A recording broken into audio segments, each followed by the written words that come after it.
Episode 9 is set to introduce a total of 8 new characters in this story by writer and director J.J. Abrams and Chris Terrio. This is Mike Zero. If you guys are new to the channel, do make sure to subscribe to see future Star Wars content.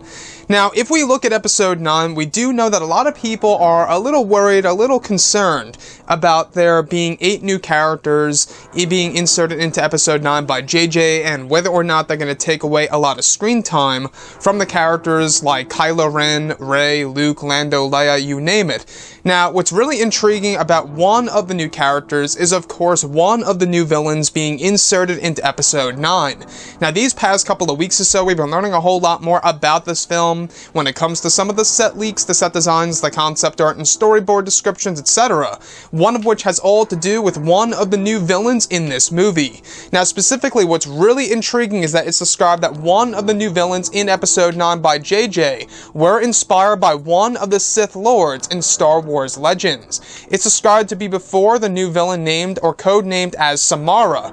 It's said that this female villain is more minor than the male villain, however will be based on a female Sith Lord in Legends material. The Samara character is said to be a humanoid with long red hair that's braided and wears a black outfit with a whip as a weapon that may or may not be a new type of lightsaber. Additionally, it's described that this new villain is affiliated with Vector and that she will be a part of one of the revelations in the film involving the Beyond. It said that she only appears in the beginning of the third act and is crucial to a part of the plot in this movie. So I want to go over a couple of parts about this and as to why I'm very intrigued about this new villain codenamed Samara. Now, a lot of people, I believe, are automatically going to assume that this is being portrayed by Keri Russell. Now, there are a couple of reasons as to why I believe that this is not the case. Number one, this Samara character only will appear in the beginning of the third act of the movie. So essentially the beginning of the end of Episode 9. Whereas the Mara character being portrayed by Keri Russell appears in all 3 acts of this movie. So I think it's pretty safe to say that we can write it off now that this character is going to be portrayed by Keri Russell. You know, I thought the same exact thing too, you know, thinking about the red hair, how it's braided and whatnot, because Keri Russell also has the red hair, usually, or auburn, whatever have you. But when we look at Episode 9, we do know that this character is deeply inspired by one of the female Sith Lords in Star Wars Legends / The Expanded Universe. Guys, I gotta say, or should I say these new villains, these 2 new villains in Episode 9, one of which will be major, the other one being more of a minor character. I think it's pretty interesting that at least one of them are inspired by one of the Sith Lords in Star Wars Legends material. Now, I'm trying to figure out exactly what Sith Lord would really kind of look like or mimic from what's being described as the Samara character in Episode 9. Now, I'm not quite sure if a female Sith in, you know, the Star Wars Legends ever had like a whip-like weapon or anything around those lines. So if you guys know anything like that, do let us know below in the comments. So with J.J. Abrams, we do know that he's creating this new threat and he's inserting the Beyond, whatever it is.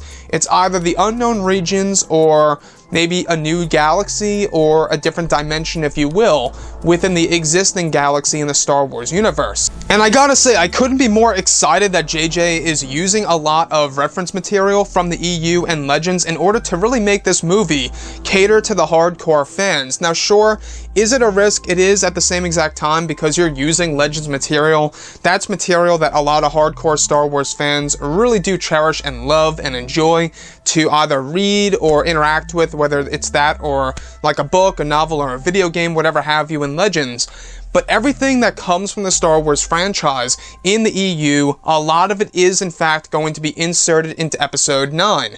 We do know that at least one of the worlds, one of the planets in this movie, are also going to be one of the planets in Legends from the Star Wars franchise. So you could already see what JJ and Chris are trying to do with this story in order to make it feel very unique and classic to the Star Wars material back in the 1990s. So when we look at this Samara character, right, we still know little to nothing about her, other than now she is based off of one of the female Sith Lords in Star Wars Legends, has a black cloak, red braided hair, and indeed has a whip-like weapon that she will be using against either Rey, Kylo Ren, or some of the other heroes that will decide to go up against her in this movie.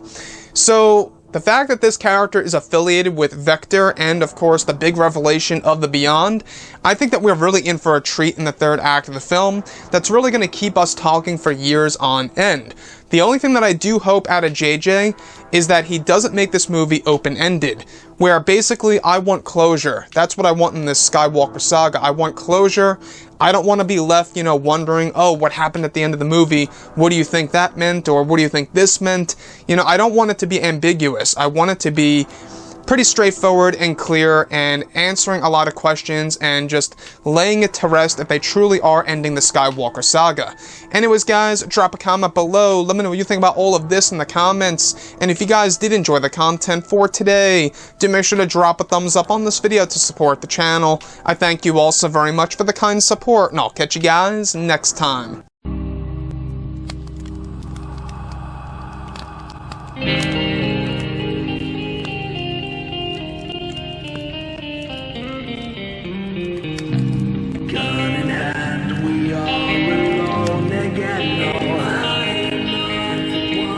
From night to moon we hear them moans again.